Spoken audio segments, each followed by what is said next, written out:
Hallelujah, praise the Lord. आप सबों को मैं पास्टर सुदर्शन वेलकम करता हूं प्रेज एंड वर्शिप में। आज का दिन प्रभु ने बनाया कि हम इसमें आनंदित और मगन हों। हम लोग इस सादरी गीत गा के प्रभु की महिमा करेंगे। गाना का बोल है, विश्वास करा भाई बहन मान, यहोवा चरवाहा, यहोवा चरवाहा, यहोवा भला चरवाहा। विश्वास करा भाई बहन मान, यहोवा चरवा, यहोवा चरवा, यहोवा भला चरवा।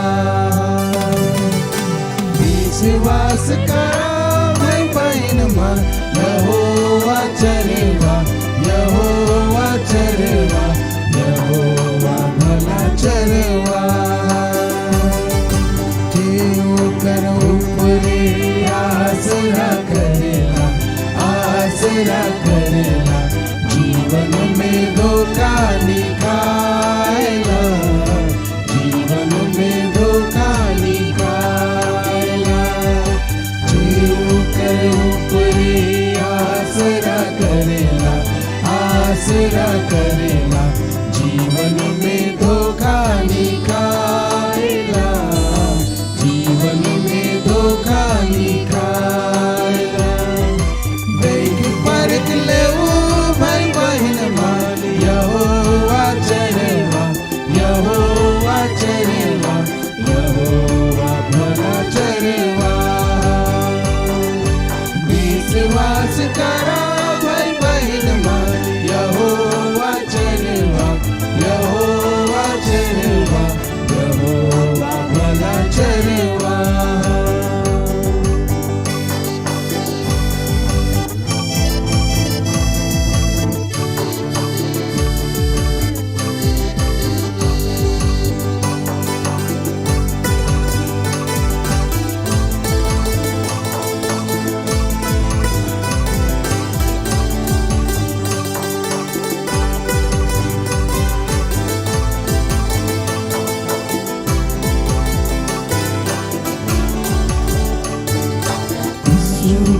वचन में जे सदा चलेला, जे सदा चलेला, जीवन में ठोकर निकाला, जीवन में ठोकर निकाला।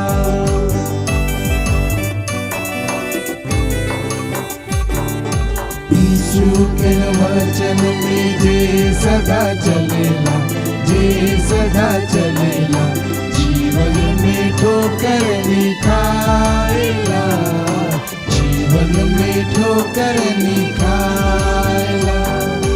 देख परख ले भाई बहन मान, यहोवा चरवा, यहोवा चरवा, यहोवा भला चरवा। विश्वास करा भाई बहन मान, यहोवा चरवा, यहोवा चरवा, यहोवा भला चरवा। जीवन की चिंता की यीशु पर छोड़ दो, जीवन में यीशु पाएगा।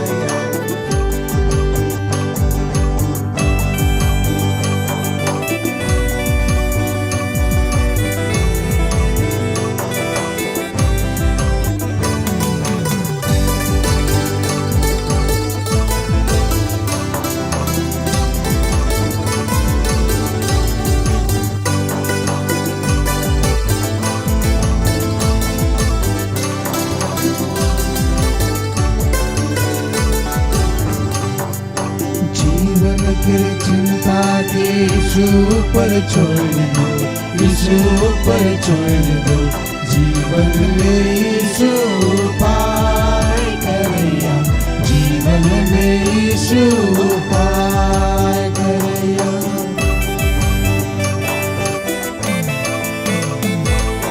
जीवन के चिंता के यीशु पर छोड़ दो, यीशु पर छोड़ दो, जीवन में यीशु पार करैया, जीवन में यीशु पार करैया।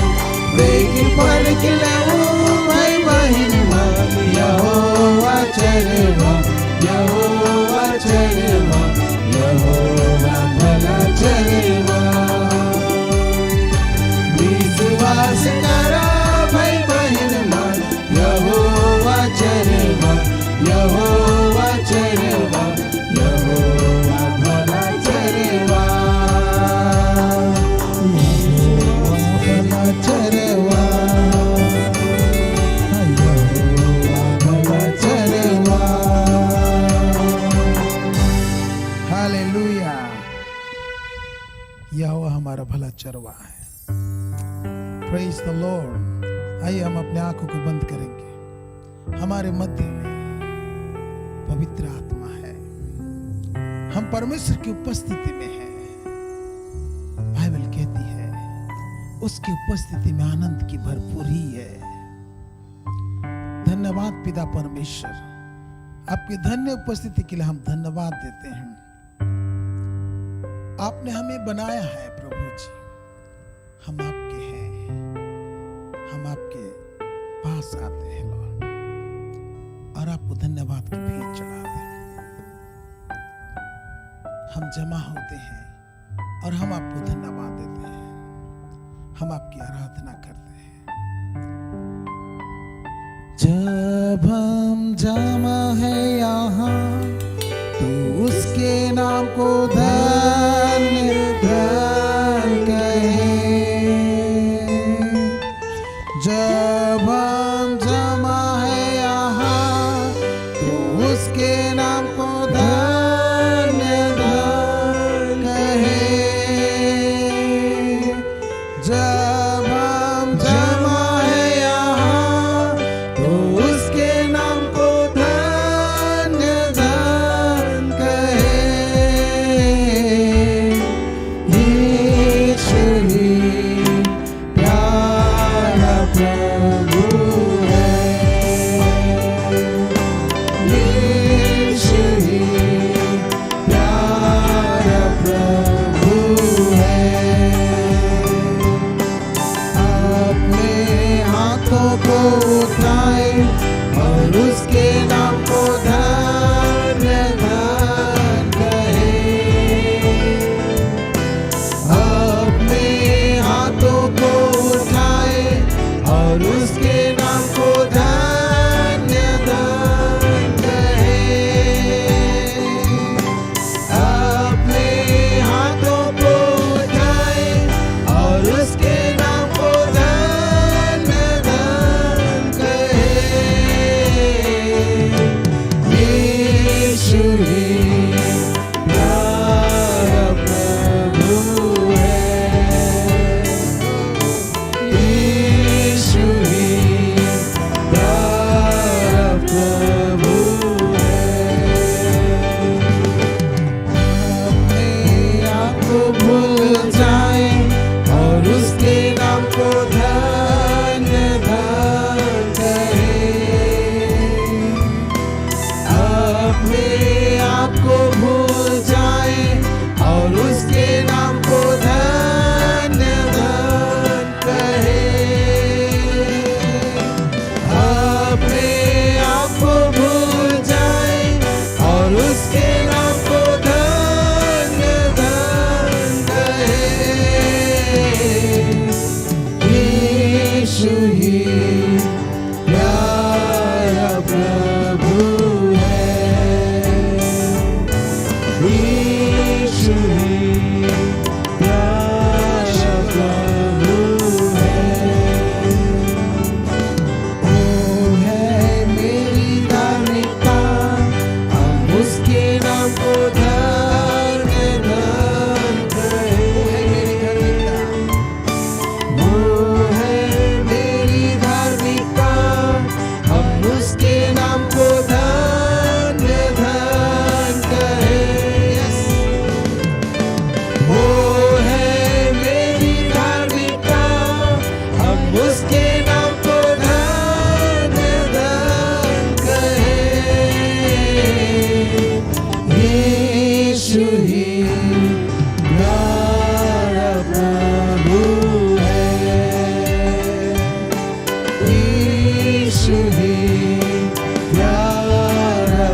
प्रभु है, यीशु ही प्यारा प्रभु है। प्रभु हम आप हाथ उठा के आपकी महिमा कर रहे हैं, हम आपकी उपस्थिति में खो गए हैं। हम धन्यवाद देना चाहते हैं कि यीशु मसीह हमारा धार्मिकता है। हम धन्यवाद और धन्यवाद की भेंट चढ़ाते हैं। हम आपके सामने झुकते हैं पिता परमेश्वर, और हम आपकी आराधना करते, उपासना करते हैं। खुदावन परमेश्वर, आज अपने बच्चों से बातें करना बच्चे, हम आपको धन्यवाद और धन्यवाद की भेंट चढ़ाते हैं। सब महिमा गौरव प्रशंसा केवल और केवल आपको देते हैं, यीशु मसीह के नाम से, आमीन।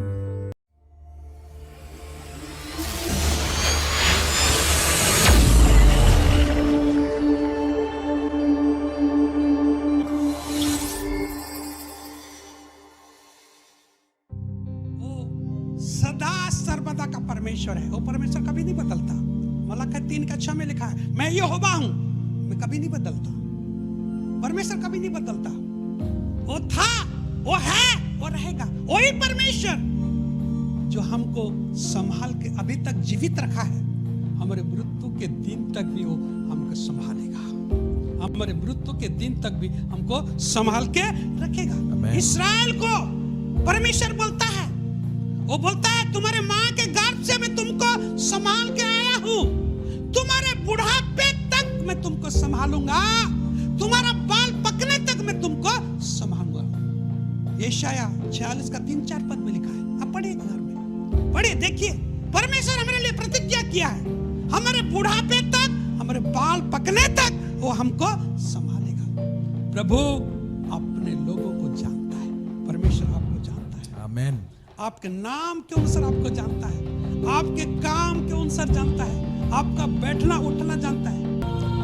पहला यूहन्ना 2:2 को हम लोग पढ़ेंगे। और वही हमारे पापों का प्रायश्चित है। वही कौन? वही यानी यीशु मसीह हमारे पापों का प्रायश्चित है। और केवल हमारे ही नहीं, केवल हमारे ही नहीं, वरन सारे जगत के पापों का भी, सारे जगत के, सारे भूमंडल के लोगों के पापों का भी वो प्रायश्चित है। मेरे प्यारो, सारे भूमंडल के लोगों के, आपके लिए भी वो प्रायश्चित कर चुका है। आज लोग इसको स्वीकार नहीं करके नरक की ओर जा रहे हैं। आप देखिए, पॉइंट को नोट कीजिए। देखिए यहाँ पर दानियल ये क्या कर रहा है, जब अपने आप को, जब वो लॉकडाउन करके है, जब परमेश्वर के साथ में वो है, तो यहाँ पर हम देखने पाते हैं कि दानियल शास्त्र के अनुसार, मेरे प्यारो, शास्त्र के अनुसार उसने समझ लिया। आज आपको और मुझे भी ये जो समय चल रहा है, हमको भी शास्त्र के अनुसार, प्रभु के वचन के अनुसार हमको समझ लेने चाहिए। और दानियल ने समझ लिया। क्या समझा मेरे प्रियो? दानियल ने ये समझ लिया कि यरूशलेम की उजड़ी हुई दशा यहोवा के उस वचन के अनुसार जो यिर्मयाह नबी के पास पहुंचा था, कुछ वर्षों के बीतने पर, अर्थात 70 वर्ष के बाद पूरी हो जाएगी। मेरे प्रियो, यहाँ दानियल को एक बात को समझ में आया कि भविष्यवक्ता यिर्मयाह जो भविष्यवाणी की थी, परमेश्वर ने अपने बात को जो प्रकट किया था भविष्यवाणी के रूप में, यरूशलेम के बारे में प्रकट किया था कि यरूशलेम जो उजड़ी हुई है वो ठीक 70 बरस के बाद, वो 70 बरस पूरा होने वाला है, निकट में है। और जब निकट में है तो क्या निकट में है तो वो जांच पड़ताल कर लिया, वो समझ लिया कि ये समय पूरा होने वाला, वो भविष्यवाणी पूरा होने वाला है। तो उसने क्या किया मेरे प्रियो? आज जरूरत है कि ऐसे समय में हम जानते हैं हम लोग पूरा अंत समय में हम लोग हैं, यीशु मसीह का आने का टाइम पूरा निकट में है। और इस समय में हमें क्या करना चाहिए? मुझे भी, आपको क्या करना चाहिए? मुझे और आपको क्या करना चाहिए? मैं समझता हूं दानियल की तरह हमें शास्त्र को क्या करना चाहिए? समझ लेना चाहिए।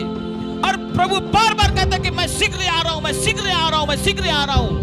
तो मेरे प्रियो, हमें भी समझ लेना चाहिए और इस शास्त्र में, परमेश्वर के वचन में उन बातों को हमको देख लेना चाहिए, उन बातों को हमको ले लेना चाहिए, उन बातों को पकड़ लेना चाहिए जो प्रभु ने, जो अभी पूरी होने वाली है यरूशलेम में, पूरा दुनिया में, आपके और मेरे जीवन में जो होने वाली है, उस सारी बातों को हमको समझ लेना चाहिए धर्मशास्त्र के अनुसार।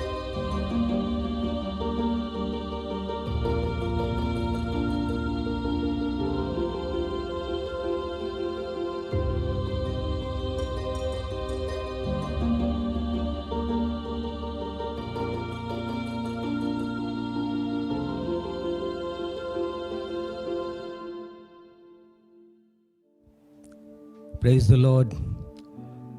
परमेश्वर का धन्यवाद देते हैं आज के सुंदर समय के लिए। फिर से परमेश्वर के सम्मुख में अनुग्रह हुआ कि हम लोग आने पाए हैं। परमेश्वर का धन्यवाद देते हैं। परमेश्वर हम सबको जीवित रखा है। आइए हम लोग आज के वचन में जाने से पहले छोटी प्रार्थना करेंगे। हमारे प्रेमी अनुग्रहकारी दयालु पिता परमेश्वर, हम हमारे उद्धारकर्ता यीशु मसीह के पवित्र नाम से तेरे पास आते हैं। हम तेरा धन्यवाद करते हैं प्रभु जी, आज के इस सुंदर समय के लिए। हमारे जीवन में तूने फिर से एक बार मौका दिया कि हम तेरे साथ संगति करें। प्रभु, हम तेरे वचनों के लिए तेरा धन्यवाद करते हैं, इस अवसर के लिए तेरा धन्यवाद करते हैं।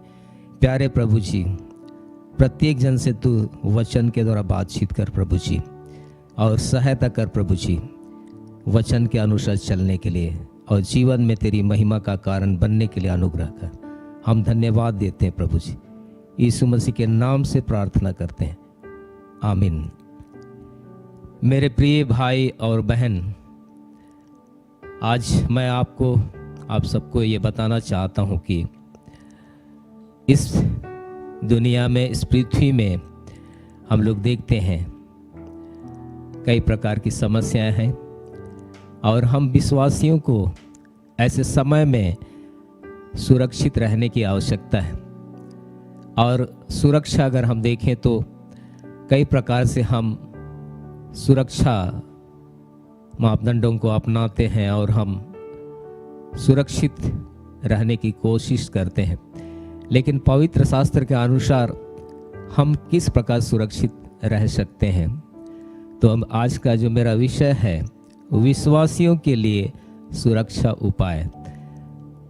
मेरे प्रिय भाई और बहन, हम विश्वासियों के लिए सुरक्षा का जो उपाय है उसके का बहुत से भाग हैं। उनमें से मैं एक भाग बताना चाहता हूँ, और वो है परमेश्वर के साथ नम्रता पूर्वक चलना।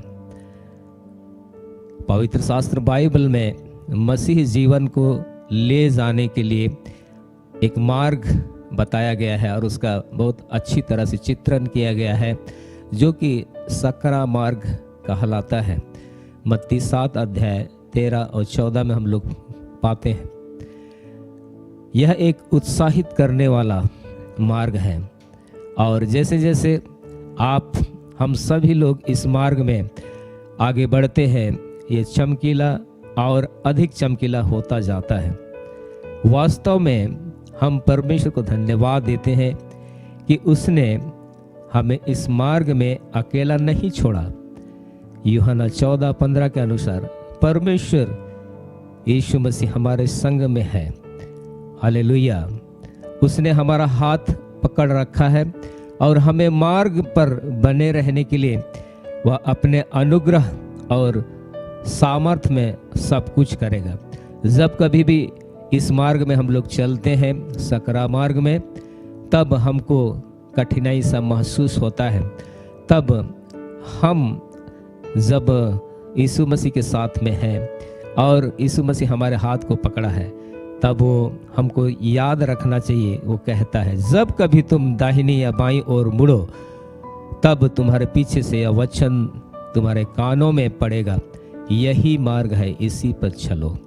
हाँ प्रियो, जब कभी भी इस मार्ग में कठिनाई सा लगता है, तो प्रभु की बात को, प्रभु की आवाज को सुनना है और उसके अनुसार आगे बढ़ना है। परमेश्वर के साथ में नम्रता पूर्वक चलना, ये एक महानतम गुणों में से एक है। यदि मसीही जीवन हमारे लिए कभी जटिल बन जाता है, तब हम प्रभु की कुछ जरूरतों की ओर मुड़े हमको ऐसे समय में जब हमारा ये मार्ग में जटिल समस्या हो जाता है, मसीही जीवन जटिल सा लगता है, कठिनाई सा लगता है, तो प्रभु की कुछ बातें हैं, जरूरी बातें हैं, उन बातों की ओर हमें मुड़ना चाहिए। मीका 6:8 में वचन ऐसा कहता है, हे मनुष्य, वह तुझे बता चुका है कि अच्छा क्या है, और यहोवा तुझसे इसे छोड़ और क्या चाहता है कि तू न्याय से काम करे और कृपा से प्रीति रखे और अपने परमेश्वर के साथ नम्रता से चले। यहाँ पर हम देखते हैं जब मसीही जीवन कभी जटिल बन जाता है तब इस वचन को याद रखना है, परमेश्वर के साथ नम्रता पूर्वक चलना। मसीही जीवन में नम्रता एक महानतम गुण है और हमारा महानतम सुरक्षा उपाय है। विश्वास में चलने के लिए हम इतिहास से बहुत से मनुष्यों के द्वारा नम्रता की प्राथमिकता के बारे में सीख सकते हैं। प्रभु के दास D.L. मूडी कहते हैं, नम्रता का पाठ सीखने से ज़्यादा कठिन कोई अन्य पाठ नहीं है। यह मनुष्यों के स्कूल में नहीं पढ़ाया जाता है, केवल मसीह के स्कूल में पढ़ाया जाता है। यह दुर्लभतम वरदान है। मनुष्य चाहे मसीह है अथवा नहीं, उसका झुकाव नम्रता की ओर नहीं है। इस पृथ्वी में हम लोग देखते हैं लोग नम्रता की ओर नहीं आते हैं, परंतु घमंड, स्वयं संपन्नता, स्वयं प्रशंसा की ओर लोगों का झुकाव है। अभिमान के कारण शैतान अपने महिमामय स्थान से गिरा दिया गया। यशायाह 14:12-15 में हम देखते हैं, और बहुत से मसीहियों के गिरने का भी वो कारण बना। पवित्र शास्त्र बाइबल बताती है, विनाश से पहले गर्व होता है, नीति वचन 16:18 में, और परमेश्वर अभिमानियों का सामना करता है। पहला पत्रस 5:5 में हम लोग देखते हैं। राजा साउल जब अपनी दृष्टि में छोटा व्यक्ति था, वह इस्राएल का राजा होने के लिए आकर्षक, योग्य तथा परमेश्वर का भय मानने वाला व्यक्ति था। पहला सामुएल 15:17 वचन में। वर्षों बीतने पर वह धीरे धीरे परमेश्वर से दूर हो गया और परमेश्वर से संबंधित मामलों को अपने हाथों में ले लिया। शीघ्र ही अपने उत्तराधिकारी होने वाले दाऊद पर जलन के कारण विरोधी बन गया तथा अभिमानी हो गया। उसके अभिमान ने उसका पतन करा दिया। मेरे प्रिय भाई और बहन, साउल राजा वो पतन की ओर गया अभिमान के कारण। बाबुल का महान राजा नबूकदनेस्सर, जिसने अपने समय में बहुत कुछ किया, लेकिन अपने बनाए हुए शहर बाबुल के कारण उसका मन फूल उठा और कहा, क्या यह बड़ा बेबीलोन नहीं है जिसे मैंने ही अपने बल और सामर्थ से राज निवास होने और अपने प्रताप के लिए बसाया है। दानियल 4 अध्याय में हम लोग देखते हैं नबूकदनेस्सर के बड़े अभिमान के कारण परमेश्वर ने उसे कुछ समय के लिए परखा। वह जानवरों के समान बुद्धि वाला बना, जमीन पर रेंगने लगा और बैल की तरह घास भूसा खाने लगा। अंत में जब उसने अपनी आंखें स्वर्ग की ओर उठाई, तब उसकी बुद्धि ज्यों की त्यों हो गई और उस समय से वह ज्यादा नम्र व्यक्ति बन गया। और वो कहा, अब मैं नबूकदनेस्सर स्वर्ग के राजा की सराहता हूं और उसकी स्तुति और महिमा करता हूं, क्योंकि उसके सब काम सच्चे और उसके सब व्यवहार न्याय के हैं, और जो लोग घमंड से चलते हैं वह उन्हें नीचा कर सकता है। प्रिय भाई और बहन, परमेश्वर के लिए हमें उपयोगिता बनना है, उपयोग में लाने लायक एक पात्र बनना है। और इसका एक रहस्य है, और वो रहस्य क्या है? परमेश्वर के लिए लगातार उपयोगी बने रहने के लिए जो रहस्य है वो मनुष्य की नम्रता है। हम जब मसीह जीवन को जीते हैं तो परमेश्वर के साथ में या परमेश्वर के लिए काम आने के लिए पात्र बने रहने के लिए जो रहस्य वाली बात है वो है हमको परमेश्वर के सम्मुख में नम्र बने रहने की आवश्यकता है। परमेश्वर ने जिन मनुष्यों का उपयोग किया वे ज़्यादातर नम्र व्यक्ति रहे हैं। मसीही व्यक्ति जिनकी हम प्रशंसा करते हैं मुख्यतया नम्र मनुष्य हैं।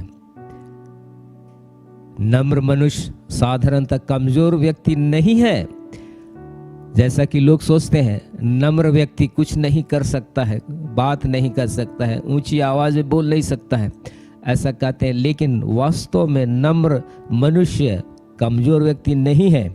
संसार के सब मनुष्यों में यीशु सबसे नम्र मनुष्य थे, फिर भी वह पूर्ण मनुष्य थे और वे अधिकार के साथ बोले तथा जो कार्य किए उनमें भरोसेमंद थे।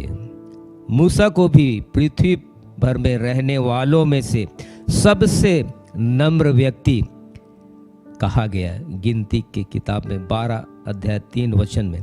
फिर भी हम पढ़ते हैं कि इस मजबूत व्यक्ति ने 20 लाख से भी ज्यादा लोगों की सीनै पर्वत पर अगुवाई की।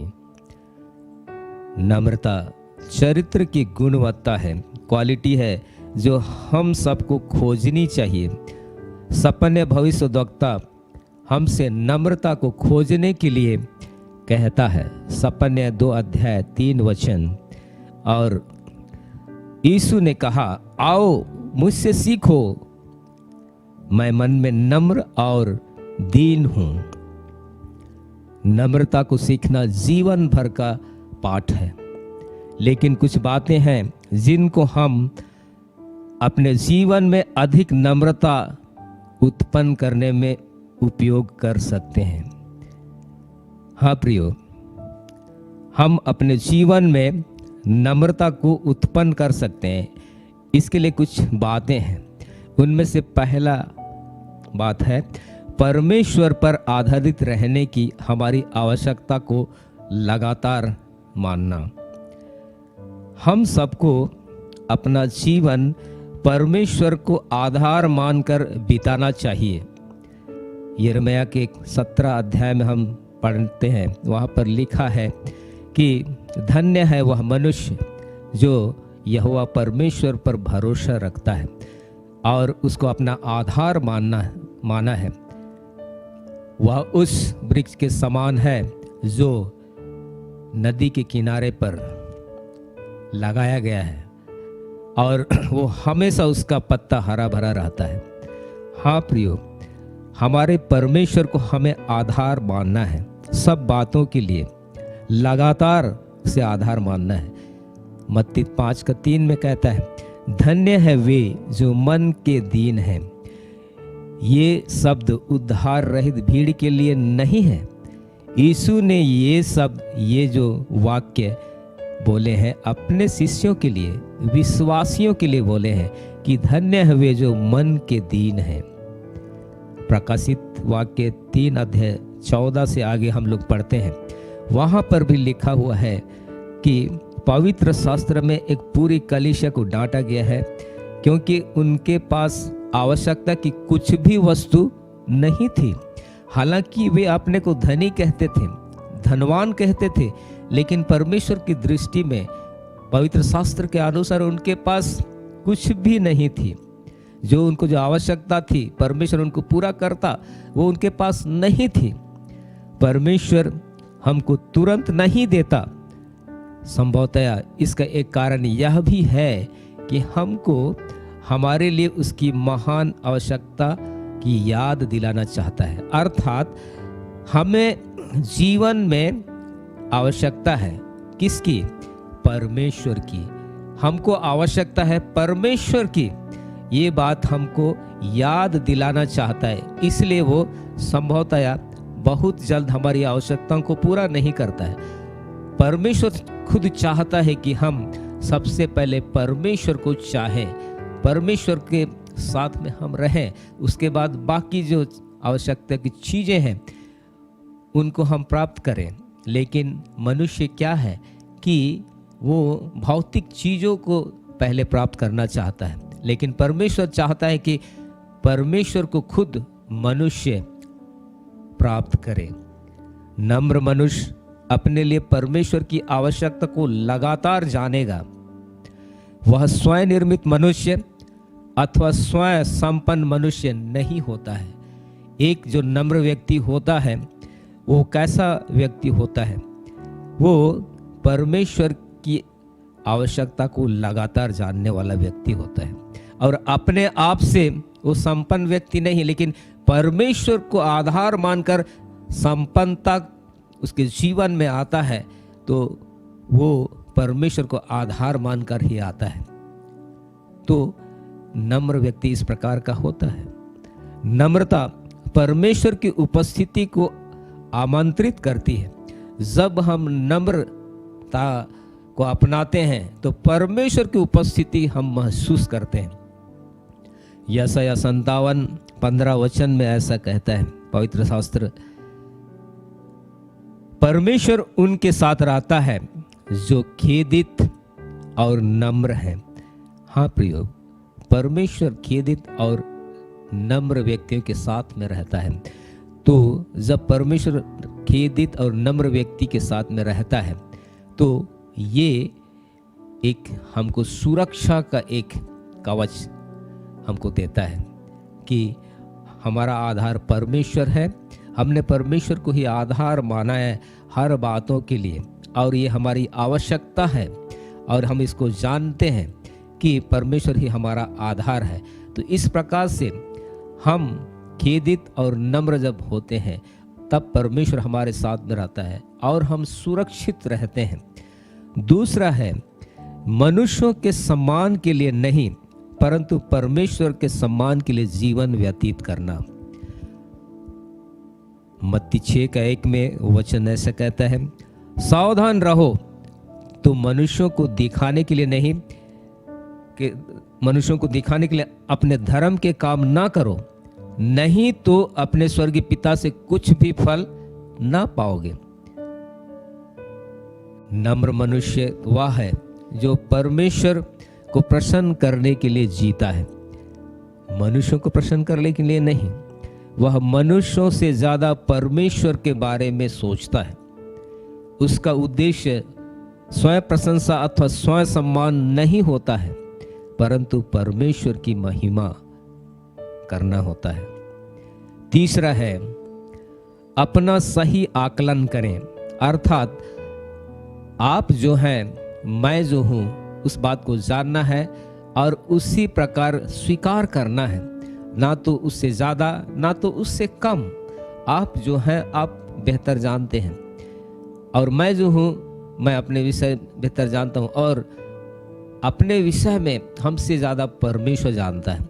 इसलिए परमेश्वर हमारे विषय में क्या कहता है इस बात को स्वीकार करना है, जैसे भी है इस बात को आकलन सही करना है। रोमियो 12:3 में ऐसा लिखा है, जैसा समझना चाहिए उससे बढ़कर कोई भी अपने आप को ना समझे, पर जैसा परमेश्वर ने हर एक को विश्वास परिमाण के अनुसार बांट दिया है, वैसा ही सुबुद्धि के साथ अपने को समझे।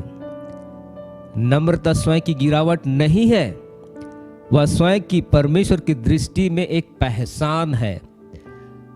मेरे प्रिय भाई और बहन, नम्रता जब आपके अंदर होती है तो ये स्वयं की परमेश्वर की दृष्टि में एक पहचान है। हम दो हदों में से एक की तरफ जाना पसंद करते हैं, या तो हम अपने को बहुत ऊंचा समझते हैं या बहुत नीचा सोचते हैं। यदि शैतान हमें अभिमान से फुला नहीं सकता तो वह हमको नकारा बेकार महसूस कराने का प्रयास करता है। हम सब के लिए परमेश्वर की इच्छा ये है कि हर एक घाटी भर दी जाएगी और हर एक पहाड़ नीचा किया जाएगा। लूका 3:5 में ऐसा लिखा है। परमेश्वर जानता है कि कब हमारी प्रशंसा करनी है, कब नम्र बनाना है। वह अभिमान के पहाड़ी को नीचा करना चाहता है और शोक की घाटी को भरना चाहता है। आप हो सकता है अपने को ऐसा सोचते हैं कि आप एक बड़े व्यक्ति हैं, आप बहुत कुछ कर सकते हैं, आप एक सफलता पाए हुए व्यक्ति हैं, और ऐसा आप सोच के आपके अंदर में अभिमान हो सकता है। लेकिन अभिमान के पहाड़ को प्रभु नीचा करना चाहता है। और हो सकता है कि आप इस प्रकार की स्थिति में हैं कि आपका उन्नति नहीं हुआ है। हो सकता है कि आप ऐसा सोचते हैं कि मैं जिंदगी में कुछ नहीं कर पा रहा हूं, तो आप शोकित हैं, आप शोक से भर गए हैं। ऐसी स्थिति में भी प्रभु शोक की घाटी को भरना चाहता है। यदि हम उसको अनुमति देते हैं तो वह हमको समतल बनाएगा और उबड़ खाबड़ को वो चिकना बनाएगा। हालेलुया। धर्मशास्त्र में नम्रता का अर्थ बेकार नाकारा होने का बहाना करना नहीं है, परंतु परमेश्वर के द्वारा नियुक्त स्थान को पहचानना तथा बनाए रखना है।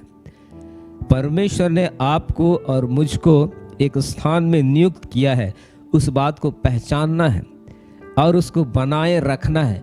यही है नम्रता की बात।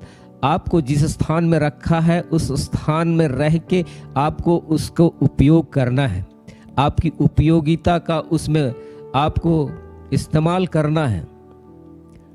आप उस जगह में हैं, आप किस प्रकार उपयोगी हो सकते हैं वो आपको जानना है और उस काम को आपको करना है।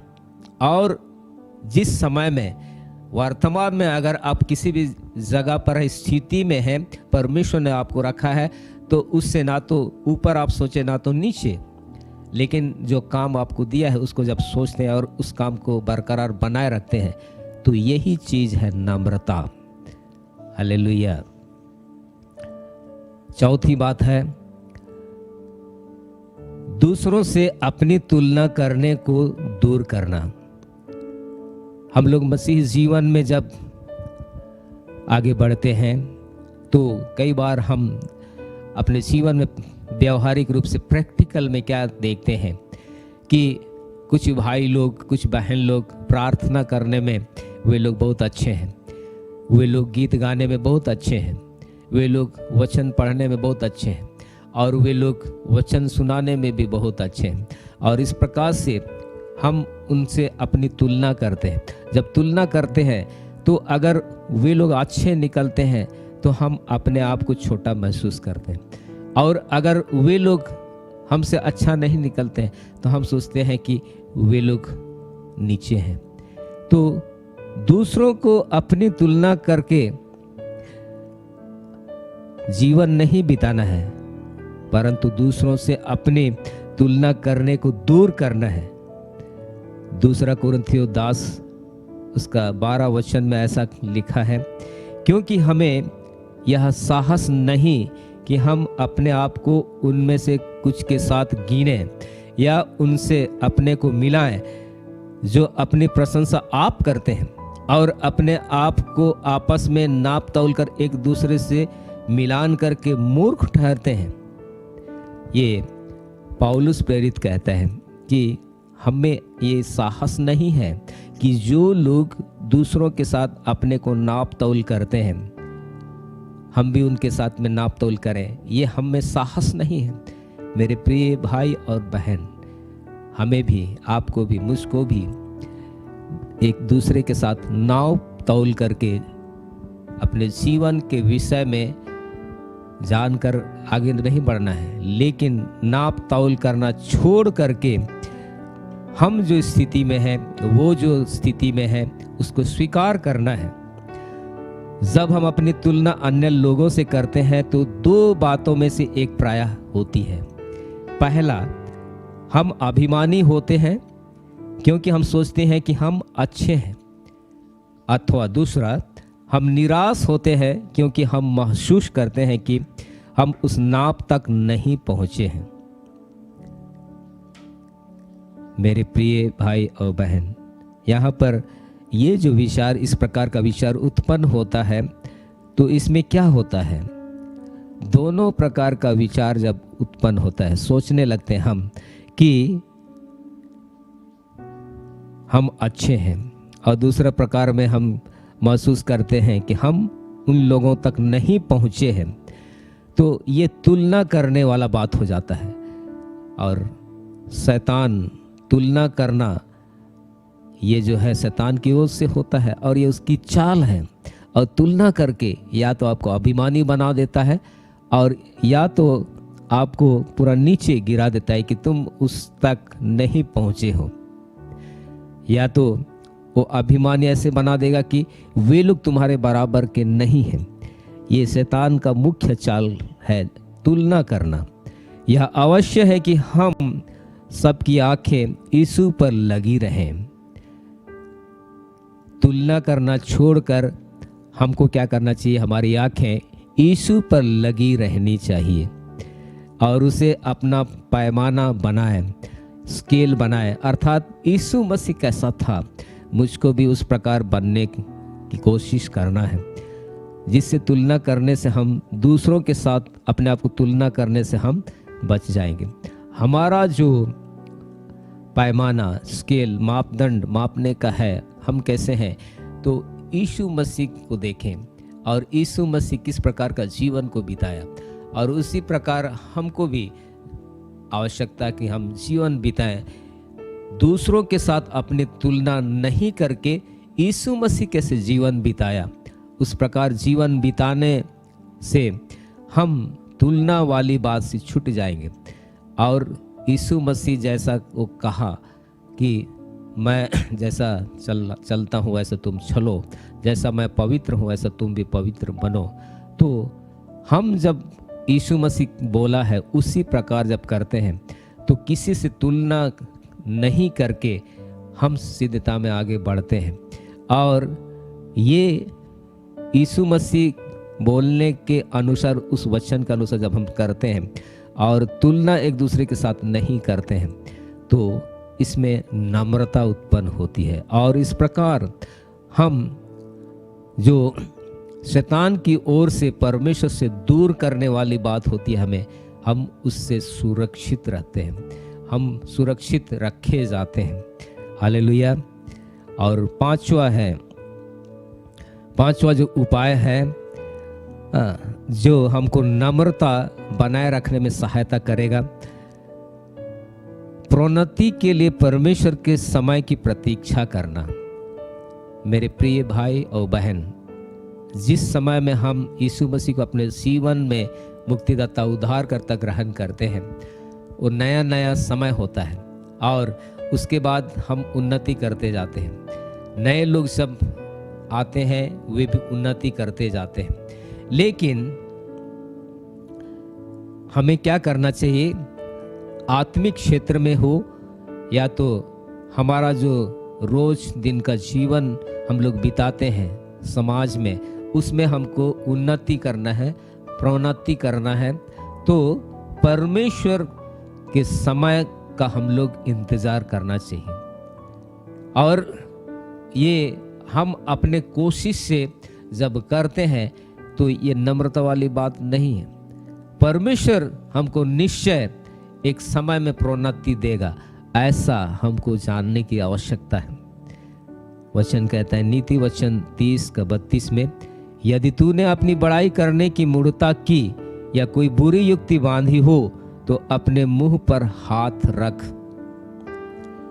कभी कभी ऐसा होता है कि हम उन्नति करने के लिए ऐसा सोचते हैं कि हमने बहुत मेहनत किया, हमने रात दिन एक कर दिया और हम यहाँ तक पहुँचे हैं। जब हम ऐसा सोचते हैं तो हमको अभिमान होने लगता है, घमंड होने लगता है, और परमेश्वर घमंडियों से पसंद नहीं होता है, अभिमानियों का सामना करता है, परंतु दीनों पर वो अनुग्रह करता है।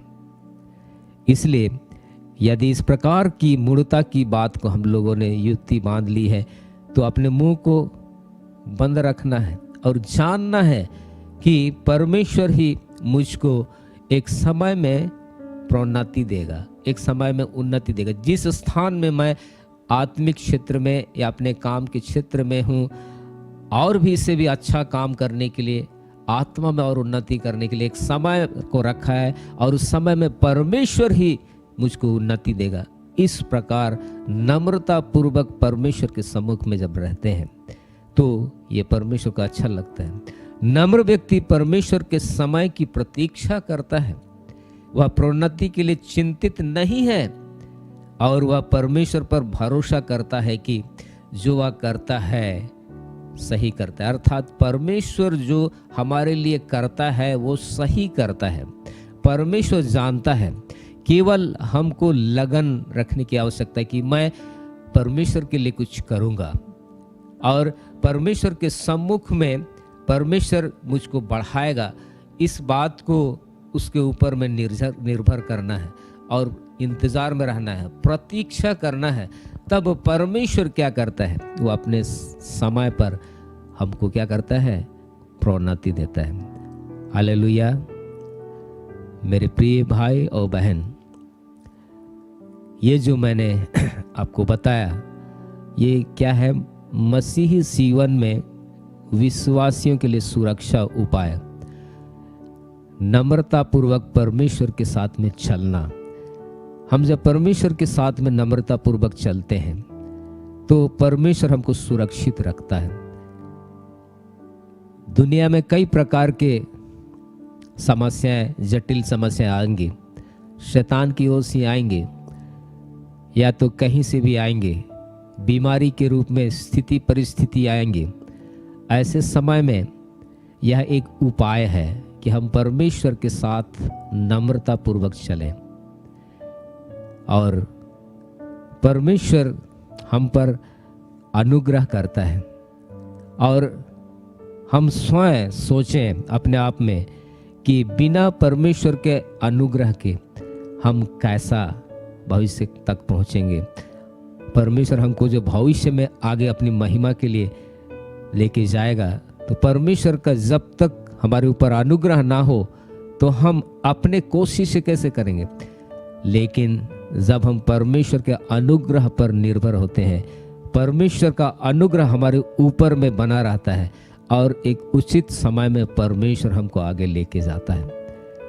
और ये बात हमेशा हमको याद रखना चाहिए कि परमेश्वर के अनुग्रह के तले रहकर हम हमारे प्रोन्नति का हम इंतज़ार करें, और हम देखने पाएंगे कि परमेश्वर हमको एक निश्चित समय में प्रोन्नति की ओर लेके जाएगा। और इस प्रकार हम जब इन बातों को नम्रता पूर्वक परमेश्वर के साथ में जीवन बिताते हुए आगे बढ़ते हैं तो हम सुरक्षित रहते हैं। शैतान कहीं पर भी हमको अटैक करेगा, लेकिन हम सुरक्षित रहेंगे। और दुनिया के लोग कई प्रकार की बातें सोचेंगे, फिर भी हम परमेश्वर के साथ में नम्रता पूर्वक चलने के कारण सुरक्षित रहेंगे। इसलिए हम सुरक्षा का जो उपाय है परमेश्वर के साथ नम्रता पूर्वक चलना, तो हम इस प्रकार चलें और परमेश्वर के हाथ में सुरक्षित रहें और परमेश्वर की महिमा का कारण बने रहें। प्रभु आप सबको आशीष दे। आइए हम लोग प्रार्थना करेंगे। हमारे प्रेमी अनुग्रहकारी दयालु पिता परमेश्वर, हम यीशु मसीह के पवित्र नाम से तेरा धन्यवाद करते हैं। प्रभु तूने हमको इस पृथ्वी में रखा है। प्रभु जी, प्रभु ये प्रोग्राम जो भाई बहन लोग YouTube फेसबुक के माध्यम से देख रहे हैं प्रभु जी, प्रत्येक लोग प्रभु जी इस पृथ्वी पर प्रभु जी जब तूने उनको चुना है प्रभु जी, प्रभु एक विशेष उद्देश्य को लेकर, और प्रभु जब हम लोग इस पृथ्वी में रहते हैं प्रभु जी, कई प्रकार के समस्या आते हैं। ऐसे समय में हमें सुरक्षित रहने की आवश्यकता है। और सुरक्षा किस प्रकार हम प्राप्त करते हैं, उनमें से आज हमने देखा परमेश्वर के साथ में नम्रता पूर्वक चलने के द्वारा। प्यारे प्रभु परमेश्वर, ये एक अद्भुत बात है कि परमेश्वर के साथ में जब हम नम्रता पूर्वक चलते हैं तो परमेश्वर हमारी सुरक्षा देता है। प्यारे प्रभु जी, जितने भी भाई बहन लोग इस कार्यक्रम को सुने हैं प्रभु, वचन को सुने हैं प्रभु, तू सहायता कर प्रभु जी। प्रभु जीवन में नम्रता पूर्वक चलने के लिए, परमेश्वर के अनुग्रह के तले रहने के लिए तू प्रभु जी उनकी सहायता कर और उनको लेकर चलाओ। प्रभु हम धन्यवाद देते हैं, तूने बात किया, आशीष किया प्रभु, हम धन्यवाद देते हैं। सब आदर महिमा सम्मान तुझे देते हैं। यीशु मसीह के पवित्र नाम से प्रार्थना करते हैं, आमीन।